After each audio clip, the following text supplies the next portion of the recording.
pajak, selamat datang kembali di podcast Angkringan. Ayo ngobrol pajak secara ringan. Podcast resmi dari KPP Pratama Kosambi. Seperti biasa, di kali ini kita akan membahas satu tema yang tentunya akan memberikan pengetahuan bagi kawan pajak sekalian. Nah, saya tidak sendiri. Saya ditemani oleh dua orang penyuluh KPP Pratama Kosambi. Ada Mas Susilo. Selamat pagi Mas Susilo. Pagi, apa kabar? Sehat, alhamdulillah. Dan juga ada penyuluh kami, Pak Topik. Selamat pagi Pak Topik. Selamat pagi Mas Miftah. Baik. Saat ini DJP sedang mengembangkan proses bisnis taxpayer account management yang lebih mudah dan efisien yang akan diimplementasikan pada saat Cortex digunakan. DJP memahami bahwa peningkatan keandalan sistem perpajakan sangat diperlukan untuk menunjang berjalannya proses perpajakan yang lebih terintegrasi, efisien, dan modern. Untuk itulah DJP melakukan reformasi pada sistem inti administrasi perpajakan yang saat ini disebut dengan Cortex. Peningkatan keandalan dilakukan pada semua lini proses bisnis perpajakan, termasuk dengan adanya taxpayer account management. Dan tema podcast di Angkringan kita kali ini adalah kita akan bahas proses bisnis TAM atau taxpayer account management. Bagaimana proses bisnis yang dimaksud dan kelebihan apa saja yang bisa dimanfaatkan oleh wajib pajak? Kita akan tanya satu persatu narasumber kita yang sudah hadir. Mungkin bisa diawali dengan Mas Susilo. Proses bisnis TAM, Mas, itu bagaimana atau seperti apa bentuknya, Mas? Silakan. Baik, terima kasih Mas Miftah. Selamat pagi kawan pajak sekalian. Terkait dengan proses bisnis tax account payer management itu sebenarnya adalah salah satu pembaruan kalau kita kenal dengan sistem DJP online ya saat ini. Saat ini existingnya adalah DJP online yang bisa diakses oleh kawan pajak melalui djponline.pajak.go.id. Hanya saja memang berkaitan dengan akun wajib pajak itu karena memang kalau di perbankan kan kita kenal istilahnya ada internet banking begitu ya. Nah sebenarnya untuk di pajak, untuk internet pajaknya itu kita punya akun DJP Online tersebut. Nah hanya saja memang ada beberapa fitur dari DJP Online ini yang terbatas pemirsa. Sehingga ketika kemudian ada kawan pajak yang misalnya, Pak saya ingin tahu bagaimana sih melihat profil saya secara lengkap, misalkan kapan saya tanggal dikukuhkan sebagai pengusaha kena pajak, atau saya kapan terdaftarnya, kemudian apa dan segala macam belum tentu lengkap. Nah ini kemudian Direktorat Jenderal Pajak melalui Cortex ya, yaitu adalah sistem inti administrasi perpajakan, merasa perlu untuk kemudian mengambil salah satu proses bisnis taxpayer account management ini sebagai salah satu proses bisnis yang harus dikembangkan. Dengan salah satunya update-nya adalah dengan ada taxpayer account management yang kemudian wajib pajak itu punya taxpayer portal atau yang sering kita kenal dengan ke depan istilah adalah portal wajib pajak. Nah, yang menarik apa dari portal wajib pajak ini Mas Miftah? Jadi wajib pajak sekalian itu nanti akan punya karakteristik yang khas hampir sama dengan DJP Online tetapi dengan fitur yang lebih lengkap. Lengkapnya bagaimana? Pertama, tentu dari ikhtisar profil. Jadi profil wajib pajak itu dia nanti bisa akan melihat betul-betul nyata-nyata. Kalau kita kan punya saat ini sistem yang sedang eksisten adalah sistem informasi Direktorat Jenderal Pajak atau DJP yang Mas Miftah ya, yang hanya bisa diakses oleh pegawai pajak. Nah, oleh sebab itu wajib pajak terkadang punya kendala gitu, Pak. Saya mau lihat ikhtisar pembayaran saya. Pak, saya mau lihat data laporan SPT. Kalau data laporan SPT hanya memang data secara ini ya, tetapi kalau ketika ada e-form bahkan mungkin kalau yang bersangkutan wajib pajak lapor SPT-nya via e-form, tentu di situ dia hanya akan tahu bahwa saya sudah lapor dan saya punya bukti penerimaan elektronik, tetapi dia tidak bisa melihat ikhtisar dari e-formnya. Nah itu kan menjadi satu kendala bagi wajib pajak. Nah termasuk dengan histori saat dia sudah melakukan pembayaran. Saya sudah bayar itu atas apa saja sih gitu. Terkadang wajib pajak ada pencatatan sendiri. Saya paham kalau dulu di beberapa perusahaan yang dulu pernah saya alami juga, kita biasanya akan menyimpan tuh NTPN yang sudah ada tuh Mas Miftah untuk kemudian dibikin kayak semacam ledger gitu ya. Ini atas setoran 21 sudah berapa sih per bulan dan segala macam itu ada historinya. Nah, DJP merasa penting hal tersebut itu setidaknya juga harus diketahui oleh wajib pajak.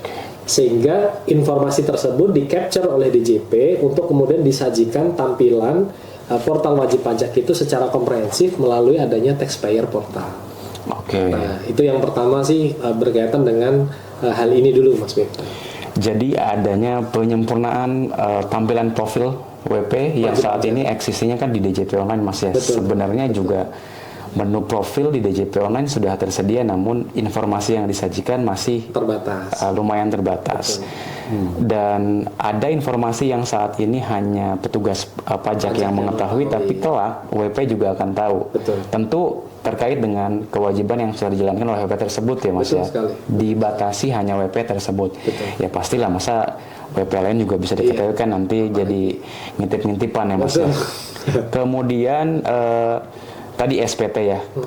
Jadi apa yang saat ini terbatas di DJP Online disempurnakan dalam sistem Cortex ini atau TP Portal ini. Betul. Ada lagi mungkin, Mas, yang kira-kira baru nih, Iya. TAM ini atau TAM ini. Oke, baik. Jadi yang lain adalah pertama terkait dengan ikhtisar profil tersebut tidak terbatas hanya profil saja, Mas Miftah. Tetapi apa, nanti wajib pajak itu juga bisa mengakses layanan-layanan yang lain. Contohnya misalkan saat ini kan kanal web ya, meskipun kita saat ini berbasis web ya, tetapi kanalnya ketika misalkan contoh wajib pajak itu mau melakukan pendaftaran NPWP, dia pakainya irek.pajak.go.id. Oke. Kemudian ketika wajib pajak membutuhkan kode billing, kalau dia belum login ke DJP Online, dia bisa biasanya pakai kode billing sendiri yang bisa diakses di KPP gitu kan.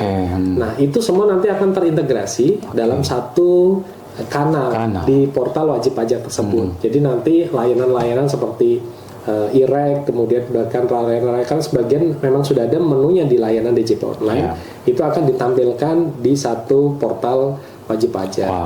Kemudian selain itu juga adalah berkaitan dengan informasi administrasi. Jadi administrasi perpajakan itu seringkali wajib pajak bisa mengarsipkan permohonan-permohonan apa saja yang diajukan ke KPP kan.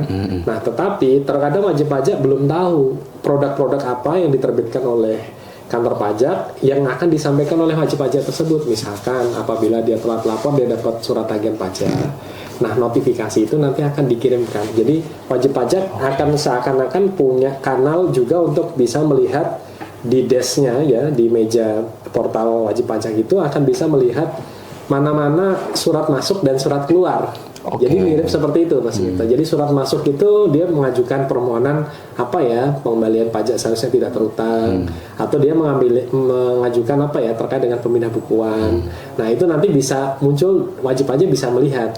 Ada monitoringnya. Ada monitoringnya, termasuk ketika wajib pajak juga mendapatkan suatu produk dari kantor pajak, mereka juga akan bisa melihat itu. Jadi secara elektronik pun mereka sudah bisa melihat di akun TP Portalnya. Dan mungkin kalau secara berkas fisik juga tetap kita kirimkan via pos. Via pos, betul. Jadi secara elektronik dia akan bisa mengakses segala surat masuk yang dikirimkan oleh kantor pajak ke wajib pajak bersangkutan, bisa diakses di portal wajib pajak, Mas. Nah, ini yang memang menjadi satu hal yang baru yang kantor pajak bisa manfaatkan. Dan terkadang kan kantor pajak kesulitan, Pak, saya merasa saya belum dapat produk surat tagihan pajak tersebut, Pak. Kenapa saya sudah dapat sanksi? Nah, kayak gitu kan, itu bisa menjadi alasan sekaligus konfirmasi yang pasti, yang memberikan kepastian kepada wajib pajak bahwa memang ini loh, Pak, kami sudah sampaikan surat tagihan pajaknya dengan nomor sekian, tanggal sekian, terlampir, mungkin ada formatnya. Nah, tetapi fisik tetap yang tadi Mas Miftah sampaikan akan tetap dikirim. Nah, itu pasti akan membuat wajib pajak akan harapannya lebih aware gitu ya, bahwa oh iya saya tahu gitu. Dan nanti akan ada notifikasi-notifikasi yang lain yang itu akan membuat wajib pajak bahwa oh iya saya kemarin lapor tanggal sekian, seharusnya saya lapor tanggal sekian, berarti ada notifikasi keterlambatan. Baik, jadi ini sangat menarik ya, Mas. Tadi Mas Susilo menjelaskan ada integrasi sistem atau integrasi kanal yang saat ini mungkin wajib pajak kunjungi tapi dengan kanal yang terpisah, nanti kelak akan disatukan dalam satu kanal. Dan ada menu monitoring surat masuk dan surat keluar yang WP bisa monitor. Juga di sini kalau WP misalkan menerima STP tadi misalkan ya, Mas ya, oh kok kita nggak terima, karena kan selama ini memang kita dalam ketentuan mengirimkan STP itu by jasa ekspedisi atau via pos gitu ya Mas. Betul. Mungkin saja terjadi kendala dalam pengantaran sehingga surat tidak sampai ke WP. Tapi untuk dengan adanya TP Portal ini, WP tidak perlu khawatir lagi. Tidak perlu khawatir. Nggak ada orang Pak atau Bu di tempat lokasi, kita gitu, atau kita lagi liburan gitu kan. Jadi nggak ada yang nerima surat, itu sudah jadi bukan alasan lagi ya Mas ya, TP Portal. Kesan klise karena semuanya nanti akan bisa diakses dengan mudah dengan TP Portal. Oke, luar biasa. Dan ini base-nya adalah web ya Mas. Berbasis web. Bisa diakses di handphone ya Mas, bisa juga. Rencananya nanti akan ke sana, tetapi nanti tentu akan ada updating lagi ya dari tim TIK kantor pusat, dan tentunya dari Direktorat Jenderal Pajak sendiri sedang mempersiapkan kemudahan tersebut. Itu intinya adalah agar wajib pajak itu aware dan lebih patuh serta menutup celah di mana mungkin wajib pajak nanti akan istilahnya berkilah atau alasan bahwa memang selama ini tidak bisa menunaikan kewajiban pajaknya dengan baik karena terkendala informasi. Nah, itu semuanya sudah akan terangkum secara integrasi dalam Taxpayer Portal. Wah, luar biasa. Ini podcast kita kan judulnya angkringan ya Mas ya. Di menu awal aja kita sudah dihidangkan dengan menu-menu yang sangat menarik bagi wajib pajak. Nah, ada menu lain mungkin Mas Susilo? Sebelum Pak Topik menjelaskan menu-menu barunya ini. Nah, ini yang menarik memang dari portal wajib pajak itu ada 2 kanal utama sih Mas Miftah, yaitu adalah berkaitan dengan ikhtisar profil wajib pajak. Nah, itu terkait dengan semua layanan-layanan tadi, karena memang ada menu namanya 360 degrees taxpayer view. Jadi wajib pajak nanti bisa akan melihat keseluruhan informasi yang mereka butuhkan untuk melihat apa saja sih sebenarnya kewajiban perpajakan saya. Itu juga bisa diakses dari 360 degrees overview tersebut gitu ya. Nah, selain itu kita menghidangkan portal wajib pajak itu akan nge-link dengan kewajiban perpajakan lainnya, baik itu pelaporan maupun pembayaran. Nah, salah satunya ini berkaitan dengan pembayaran. Nanti di situ wajib pajak juga akan bisa melihat dengan adanya namanya ledger. Nah, jadi general ledger ini akan melihat bahwa sebenarnya perlakuan dan perlakuan kewajiban wajib pajak khususnya berkaitan dengan pembayaran seperti apa, itu nanti di general ledger tersebut. Ya, ini kayaknya nanti cocoknya disampaikan oleh Pak Taufik nih, Mas Miftah.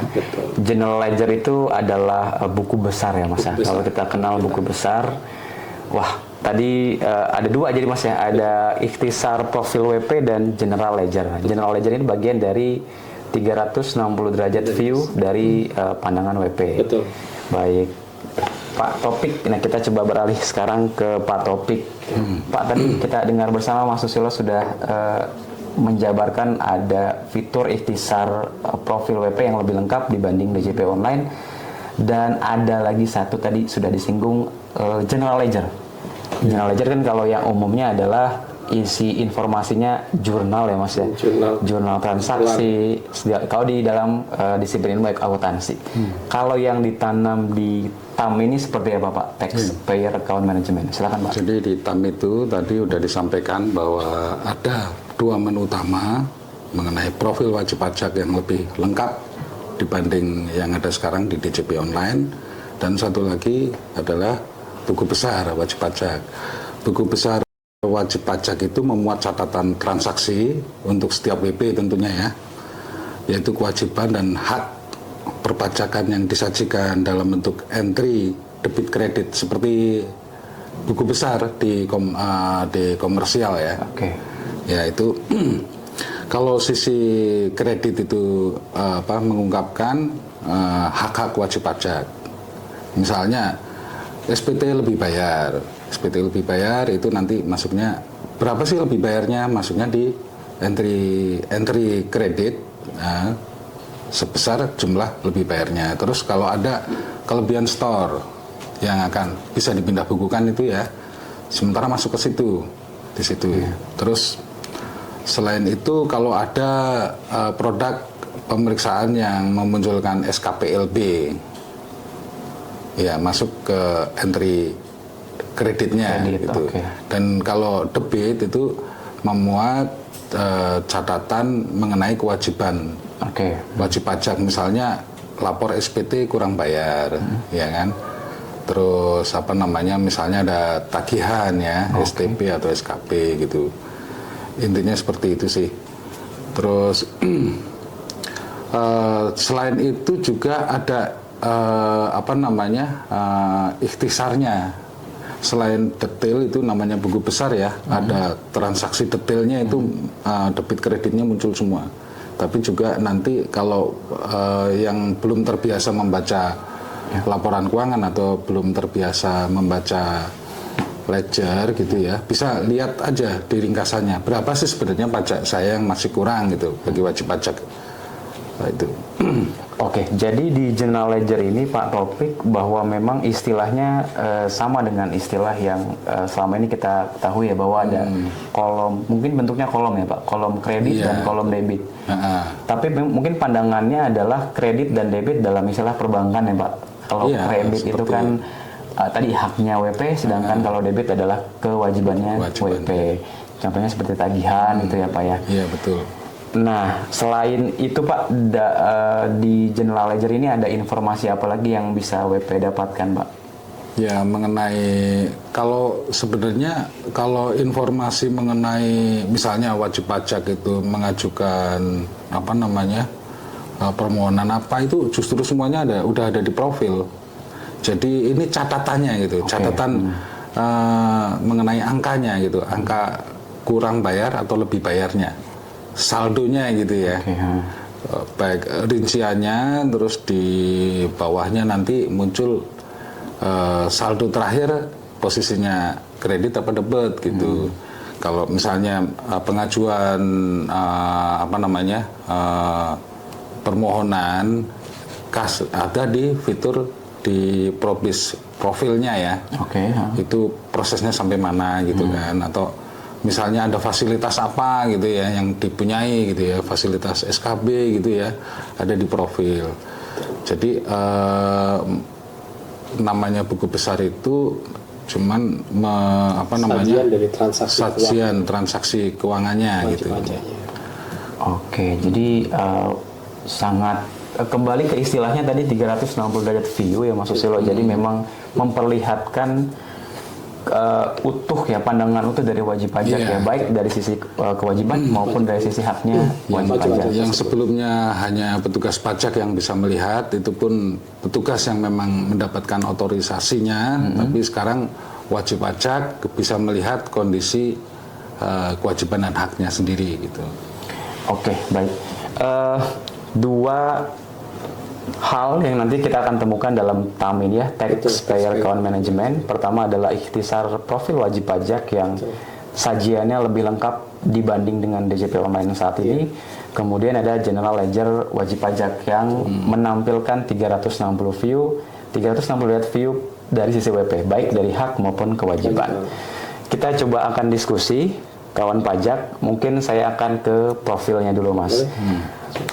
Saat ini kan wajib pajak terkadang pada saat pendaftaran NPWP tidak melengkapi alamatnya gitu. Contohnya misalkan dia tidak melengkapi nomor rukonya atau RT-nya, RWH-nya Jalan Raya sekian Kabupaten Tangerang misalkan. Atau juga nomor telepon yang dicantumkan, kemudian email yang dicantumkan ternyata sudah tidak aktif, tidak bisa diakses. Nah, untuk pemindahan data tersebut ke TAM, tentu sepertinya DJP ini seperti apa Mas? Apakah memindahkan data lama kemudian dipindahkan ke TAM ini sehingga data yang tidak lengkap ya, yang kurang lengkap yang kita miliki terkait wajib pajak tersebut akan tetap sama. Kemudian bagaimana untuk bisa mengupdate supaya profilnya benar-benar lengkap gitu. Karena kan kalau misalkan itu sudah ready saat ini, kemudian WP mengakses TP portalnya atau TAM-nya, dan ternyata profil saya kok kurang lengkap gitu, alamatnya kurang lengkap, emailnya salah, nomor teleponnya salah. Nah, itu kalau kejadiannya seperti itu gimana Mas? Baik, terima kasih Mas Sinta. Nah, ini diskusi yang menarik nih ya. Jadi memang nyata-nyata kendala atau masalah yang sering dialami oleh kawan pajak itu berkaitan dengan updating dari korespondensi atau mungkin terkait dengan data profil wajib pajak sendiri. Mas Miftah, kita perlu review dulu ke belakang bahwa memang semangat dari adanya Cortex ini itu adalah salah satu bagian yang tidak bisa terpisahkan dari adanya tahapan reformasi perpajakan yang sudah lalu. Baik. Ketika di tahap pertama, reformasi pertama kita berkaitan dengan dulu kita sudah melakukan modernisasi, kemudian ketika di reformasi perpajakan yang kedua kita ada berkaitan dengan pembaruan dan sinkronisasi, harmonisasi undang-undang peraturan perpajakan, maka di bagian yang ketiga Cortex ini lebih ke bagaimana sistem ini mampu mendukung atas tahapan reformasi perpajakan yang sudah dilakukan sebelumnya. Oke. Nah, berkaitan dengan salah satu catatan itu adalah mengenai pengelolaan database wajib pajak. Oke. Nah, ini menjadi satu kendala tersendiri. Kenapa? Kita inginnya akan jadi satu data nih, gitu kan. Kemudian ketika melihat bahwa kita banyak antara data NIK di Dukcapil dengan data perpajakan itu berbeda,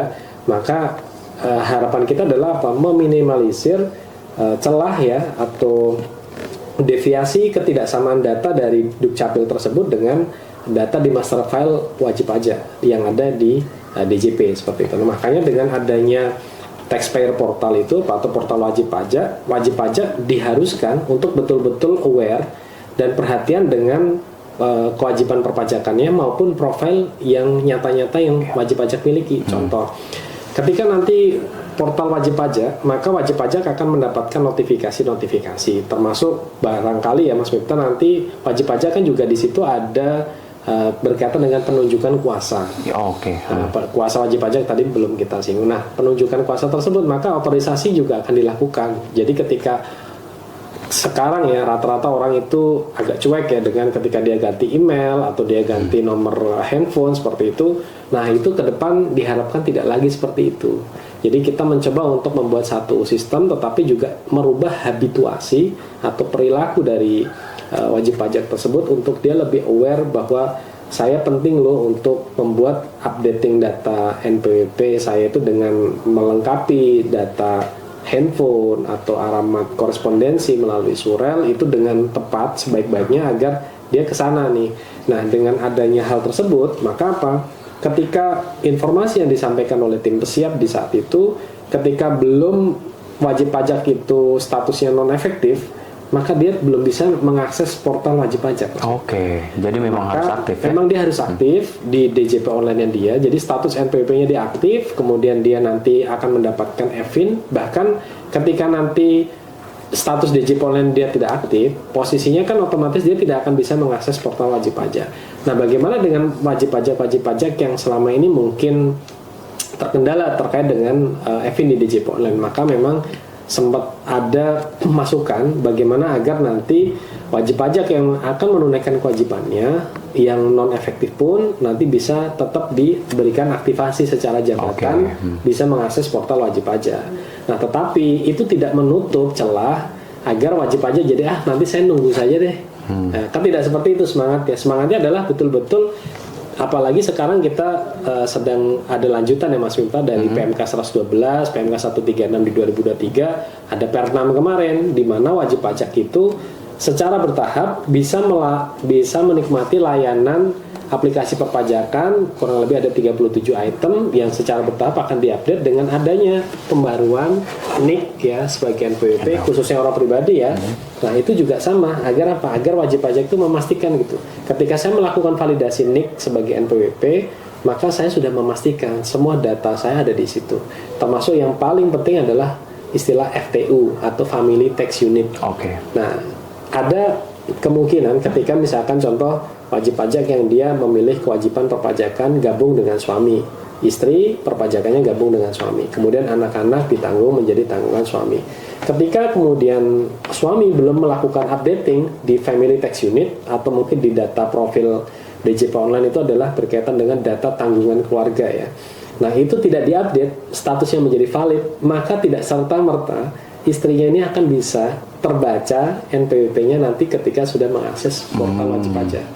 Nah, maka ini nanti akan menjadi penting bahwa wajib pajak dilatih untuk kemudian berubah perilakunya. Jadi habituasinya harus penting untuk menuju ke sana. Jadi jangan hanya institusi yang juga berbenah, Tetapi harapan kita dengan institusi yang berbenah, menyediakan fasilitas yang sudah lebih baik, terintegrasi, wajib pajaknya pun juga berbenah, begitu ya Pak Taufik ya. Nah itu yang semangat mau kita ambil dari adanya pengelolaan proses bisnis TAM sebagai salah satu bagian dari Cortex tersebut, Mas Victor.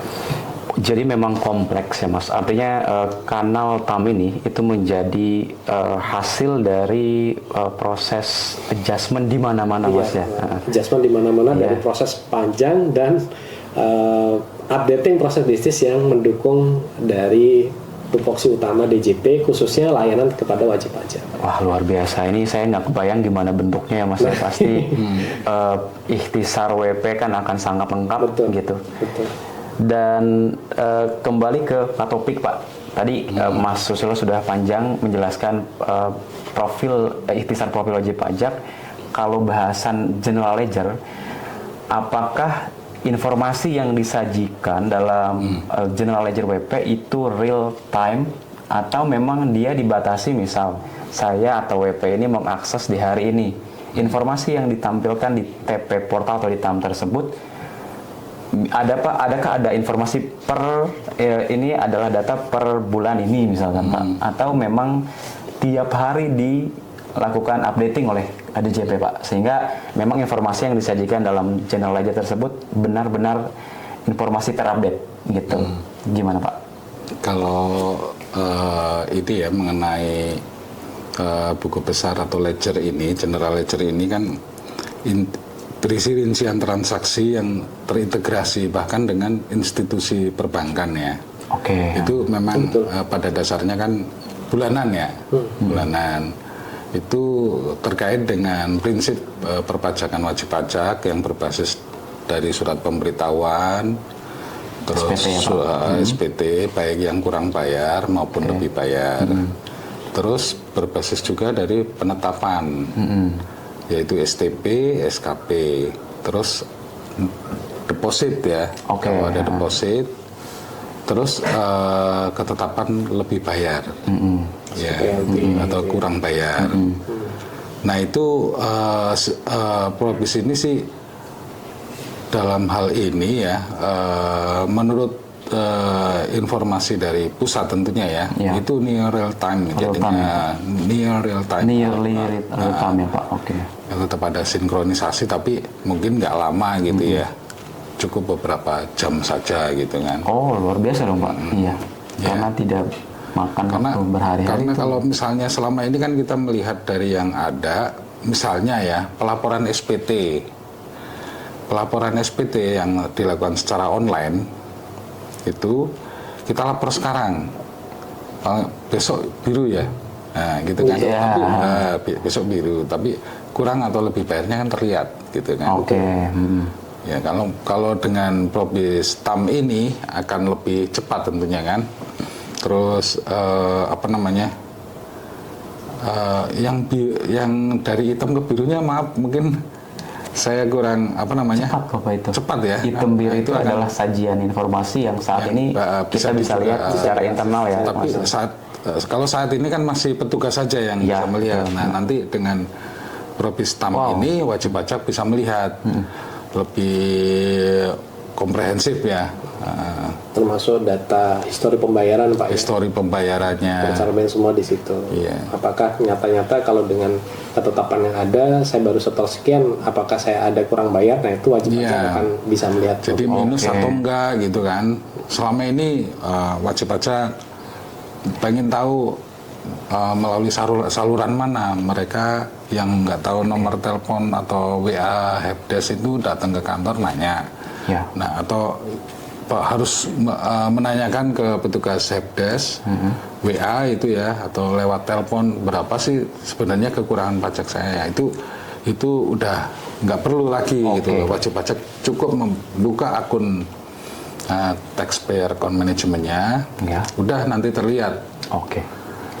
Kalau saya bandingkan jadi wajib pajak Mas, saya misalkan karyawan di salah satu perusahaan besar ditunjuk sebagai bagian pajaknya Mas.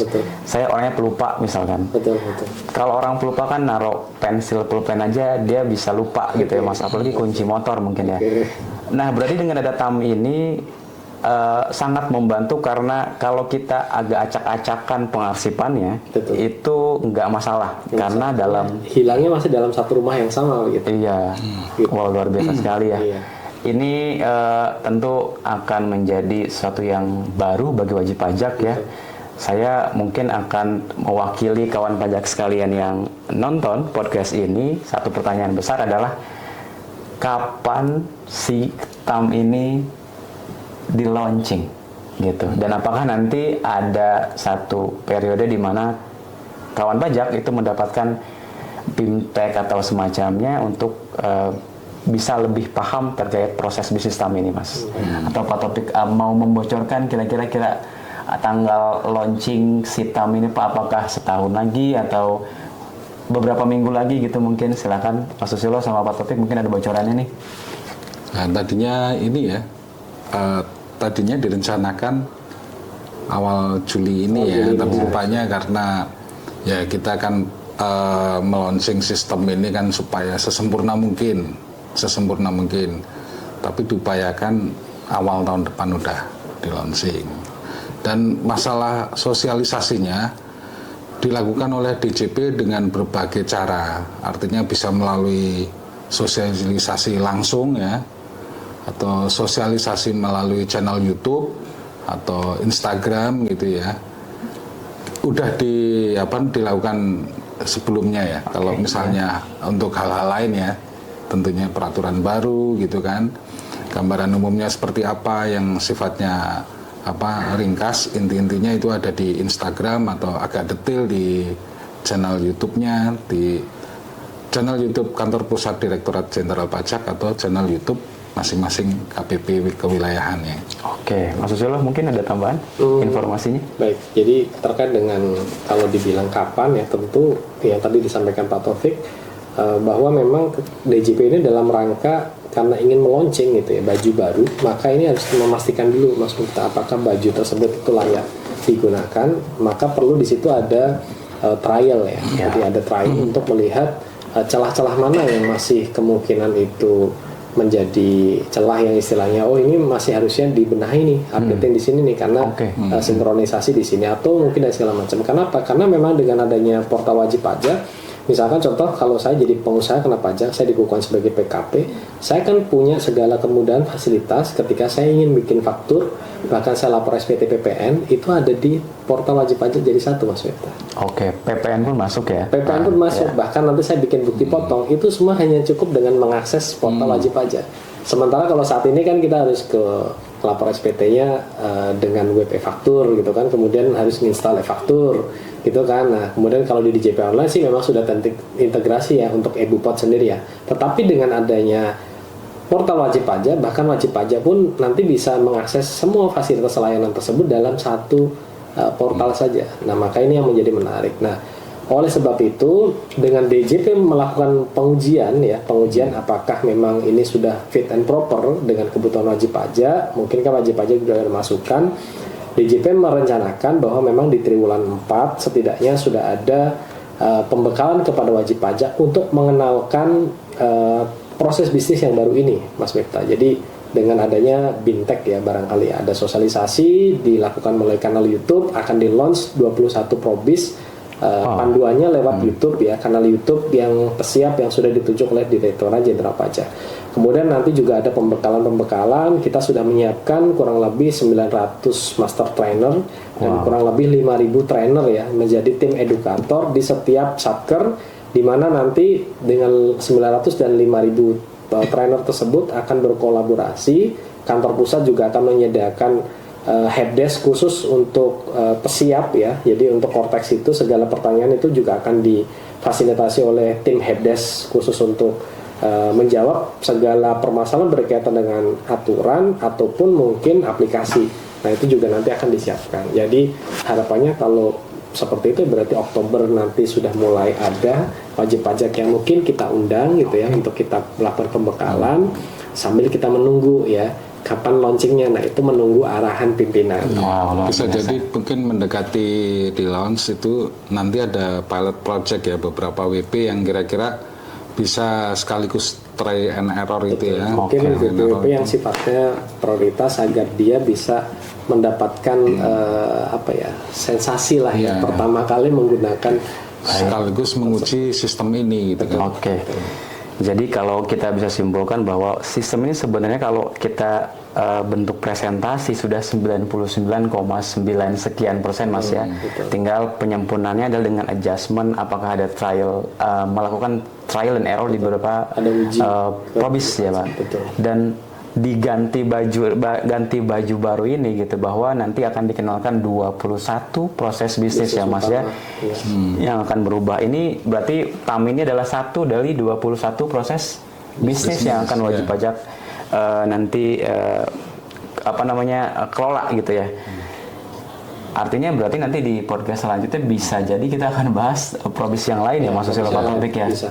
Wah, luar biasa sekali kawan pajak ya. Ini kalau kita bicara probis TAM kurang lebihnya seputar tadi ya masih ada dua hal utama, ada ikhtisar profil WP yang lebih sangat kompleks dan juga ada Ledger. general ledger. buku besar wajib pajak. Jadi nantikan di probis selanjutnya Mas ya. Pasti. Ya. Mungkin ada tambahan Pak Topik dari Mas Susilo nih sebelum kita sudahi podcast ini. Cukup kalau dari saya Cukup ya. Cukup baik. Baik kawan pajak, modernisasi dan pembangunan baru pada sistem atau aplikasi pajak oleh Direktorat Jenderal Pajak merupakan bagian dari reformasi proses bisnis inti perpajakan yang saling mendukung proses bisnis lainnya. Hal ini bertujuan untuk meningkatkan kenyamanan wajib pajak, meningkatkan akurasi data, serta mengefisiensikan waktu permohonan wajib pajak. Demikian penjelasan mengenai proses bisnis taxpayer account management. Terima kasih Mas Susilo, terima kasih Pak Topik atas waktunya. Sama-sama. Kita akan kembali ke menu angkringan di podcast berikutnya. Terus ikuti kami di kanal YouTube resmi kami di KPP Pratama Kosambi dan juga akun sosial media resmi kami Instagram di @pajakkosambi. Dan jika ingin bertemu langsung dengan Mas Susilo dan Pak Topik, gunakan layanan tatap muka di KPP. Kita buka layanan dari jam 8 sampai dengan jam 4 sore dari hari Senin sampai dengan Jumat. Sekian dari kami, saya Miftah pamit undur diri. Akhir kata, Assalamualaikum warahmatullahi wabarakatuh. Angkringan. Ayo ngobrol pajak secara ringan. Sampai jumpa.